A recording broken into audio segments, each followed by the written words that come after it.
आज हमारे पास है वैक्यूम पंप।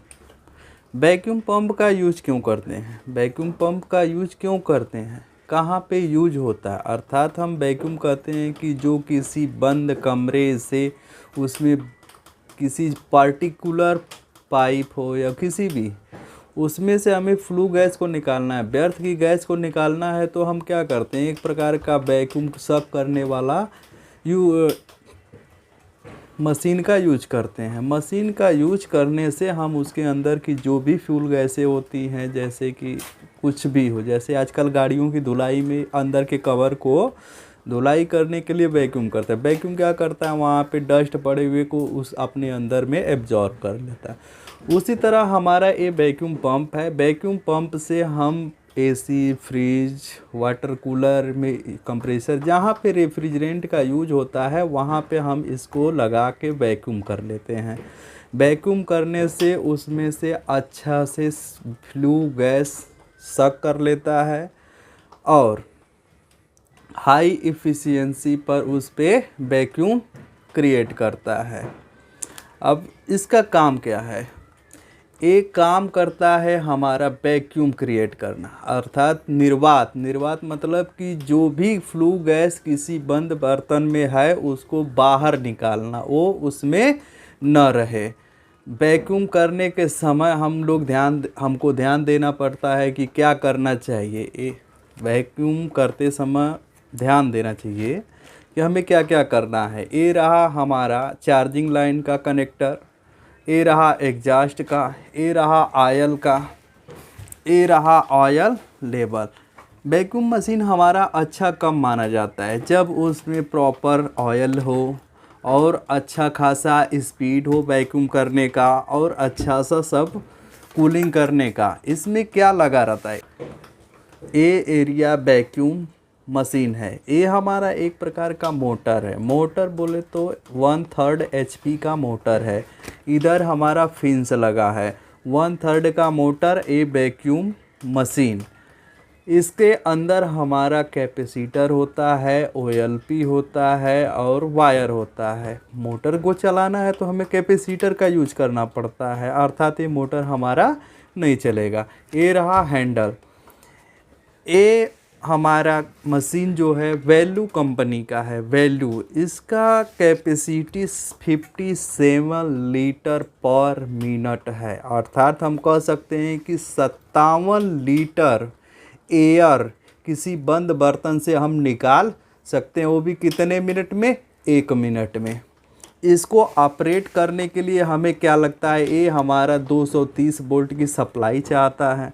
230 वोल्ट का सप्लाई देते हैं। जैसे ही हम सप्लाई देते हैं उसके अंदर से हाई फ्रिक्वेंसी का वैक्यूम स्टार्ट हो जाता है और एग्जॉस्ट यहाँ से करता है और वैक्यूम यहाँ से करता है। जब हम चालू करते हैं तो हाई फ्रिक्वेंसी पे सक कर जाए। देखें आप, मेरे हाथ को ये बहुत तेज़ी से सक कर रहा था। अब एसी में हम कैसे यूज करते हैं? तो इसको जोड़ने के लिए एक कनेक्टर का यूज करते हैं। हमारा कनेक्टर में एक चार्जिंग लाइन, सक्शन लाइन को यहाँ पे कनेक्ट करते हैं। ये हमारा एसी में लगने वाला चार्जिंग लाइन है। जैसे हम एसी और फ्रिज के एनालबी में कनेक्ट करते हैं ये लाइन को। और ये रहा हमारे पास गेज।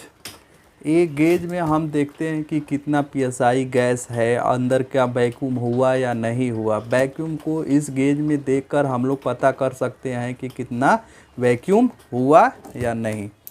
ये चार्जिंग लाइन सक्शन का, देखिए मशीन चालू करते हैं तो कैसा इससे आवाज़ आता है, सक सक का आवाज़ आता है और एक गेज में फटाक से वैक्यूम में जाना स्टार्ट कर देगा। देखिएगा चालू हो गया हमारा मशीन और ये रहा सक्शन। अधिकतर हाई वोल्टेज पे सक कर रहा है, हाई वोल्टेज पे सक्शन करना शुरू कर दिया।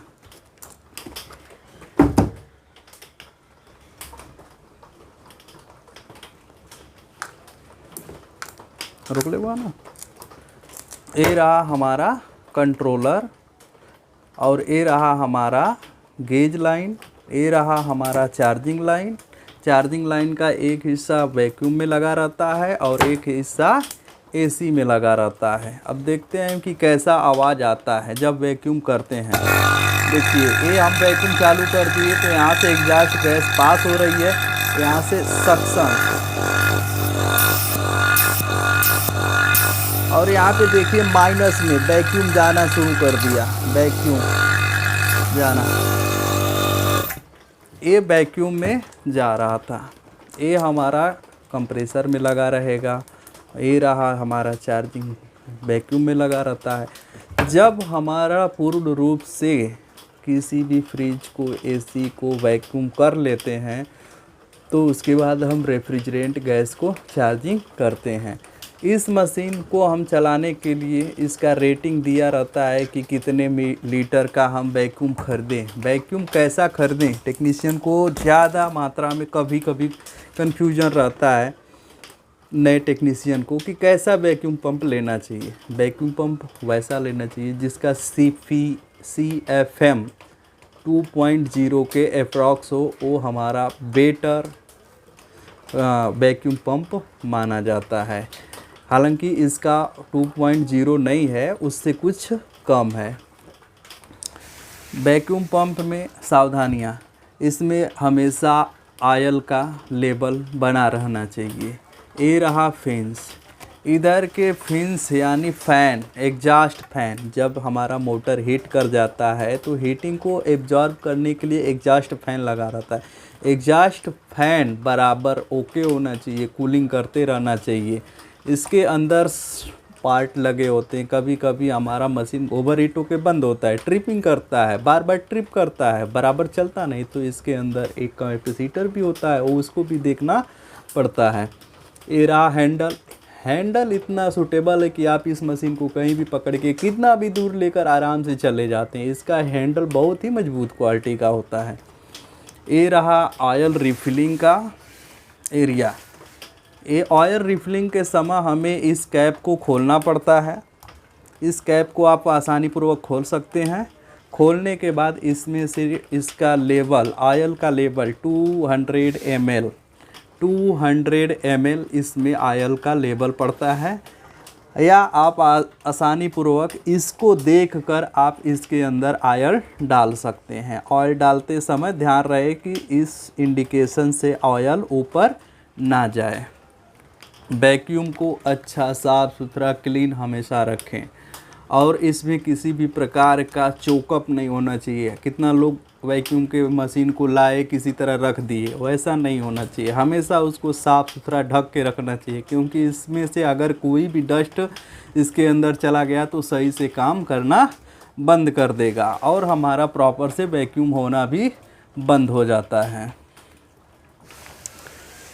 वैक्यूम के फिन्स और पार्ट, ये एल्युमिनियम का बना होता है। एल्युमिनियम बॉडी है, एल्युमिनियम की बॉडी, और कभी कभी आयरन की भी बॉडी आती है। हमको तो मशीन ले जाना है, हल्का है, हमको हल्का भी चाहिए और मशीन भी ले जाना है, तो कभी कभी हमको क्रैंक केस, जो एक केस लगा है एल्युमिनियम का लगा है और हल्का भी रहता है, तभी तो हम लेकर जा सकते हैं। कंपनी हमें वैसा ही बना के देती है कि कहाँ कहाँ हमें लेकर जाना है। ये 230 वोल्ट हमारा डायरेक्ट बोर्ड से कनेक्टेड है और ये रहा हमारा चार्जिंग का एरिया। एक अच्छे वैक्यूम के लिए अच्छी क्वालिटी का वैक्यूम होना चाहिए, जिसका हमें लेने से पहले क्या ध्यान देना है, जिस वैक्यूम का CFM हाई हो, दूसरा लो लेवल मेंटेनेंस खर्च हो, तीसरा आसानी से हैंडल हो, आसानी से कहीं भी आप ले जा सके। ऐसा भी नहीं कि भारी भरकम वैक्यूम पंप ले लें और उसको ट्रांसफ़र करने में ही दिक्कत होने लगे। चौथा, उसके अंदर अच्छी सी साफ़ सफाई करने योग्य हमारा वैक्यूम पंप होना चाहिए। ओके, धन्यवाद।